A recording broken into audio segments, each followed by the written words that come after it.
अहम खबर से आपको आगाह करें कि सुप्रीम कोर्ट ने रावी अर्बन डेवलपमेंट मंसूबा कलअदम करार देने का फैसला मुअत्तल कर दिया है। अदालत ने पंजाब हुकूमत को रावी अर्बन मंसूबा पर काम जारी रखने की इजाज़त दे दी। जिन ज़मीनों की मालिकान को अदायगी हो चुकी उन पर काम जारी रखा जा सकता है, जबकि जिन ज़मीनों के मालिकान को अदायगी नहीं हुई वहाँ काम नहीं हो सकता। इसी बारे मज़ीद जान लेते हैं नुमाइंदा मोहसिन एजाज से। जी मोहसिन, मज़ीद आगाह कीजिएगा। देखिए, सुप्रीम कोर्ट से पंजाब हुकूमत को बड़ा रिलीफ मिला है और सुप्रीम कोर्ट ने रावी अर्बन डेवलपमेंट मंसूबे को कलअदम करार देने का फैसला मुअत्तल कर दिया है।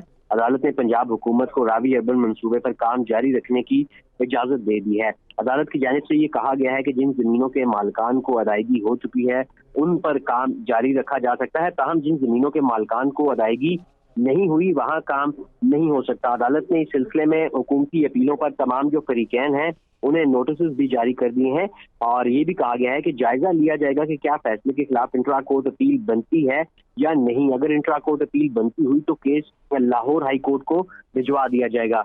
इस मौके पर जो रावी अर्बन डेवलपमेंट के वकील थे उनका ये कहना था कि हाई कोर्ट ने ऑर्डिनेंस को जरा तफवीज करदा इख्तियार करार दिया है और इस मौके पर जस्टिस एजाजुल हसन ने अपने रिमार्क्स में कहा कि हाई कोर्ट ने अमरीकी आइन का हवाला दिया है। अमरीका और पाकिस्तान के हालात और आइन मुख्तलिफ हैं। इस मौके पर जो वकील थे रोडा के, उनका ये कहना था कि हाई कोर्ट में दरख्वास्त गुजार हाउसिंग सोसाइटीज थी।